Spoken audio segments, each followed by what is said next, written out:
By far the best investment you can make is in yourself.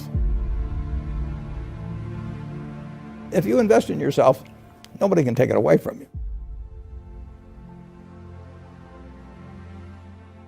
If I gave you a car and it'd be the only car you get in the rest of your life, you'd take care of it like you can't believe. Any scratch, you'd fix that moment. You'd read the owner's manual. You'd keep a garage and do all these things. And you get exactly one mind and one body in this world. And you can't start taking care of it when you're 50. Just remember that you just got one mind and body to get through life with. And the most important thing is really who you associate with. You want to associate with people that are better than you are. I mean, basically, you'll go in the direction of the people that you associate with. And you want to have the right heroes. You want people, if you want to emulate somebody, you better pick very carefully who you want to emulate. And when, obviously, you can't pick your parents. They're going to have an enormous influence on you, but you don't get a choice on that. But you get choices as you go down the line. And you want to copy.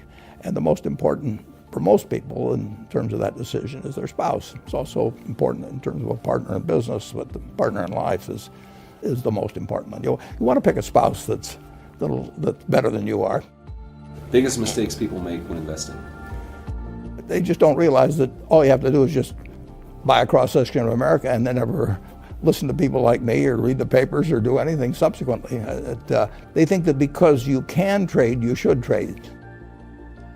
You buy a farm, you buy an apartment house, you can't resell it tomorrow. Now you get something handed to you, liquidity, which is instant. You can sell, and the cost of doing it are pennies, compared to other kinds of investment activity. So because they can so easily move around, they do move around, and moving around is not smarter than investing. You have a pretty cool morning routine regarding what you have for breakfast and how prosperous you feel. What is that? I eat exactly what I like to eat. If somebody offered me a deal when I was 20 and said, you're going to live 1 year longer, instead of living to 88, you'll live to 89 or whatever it may be, if you eat nothing but broccoli and Brussels sprouts and onions and all these things. I just said, I'll take the last year off. It probably won't be that good anyway. So I eat exactly what I like to eat. Is business school worth it? Depends on the person.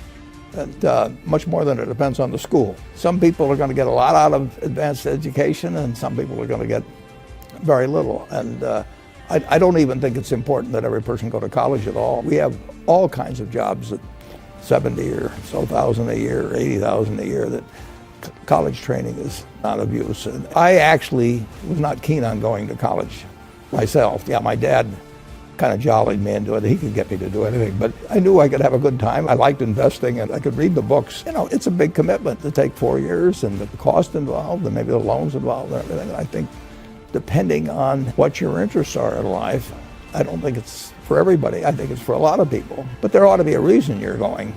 And I didn't really see much reason.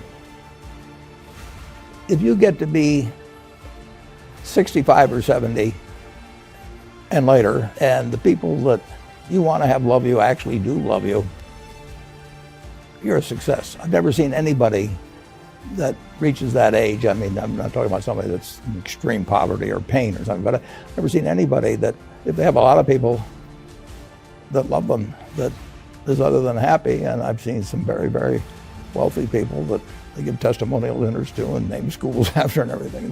Nobody loves them. The best investment you can make is in yourself. If you invest in yourself, nobody can take it away from you.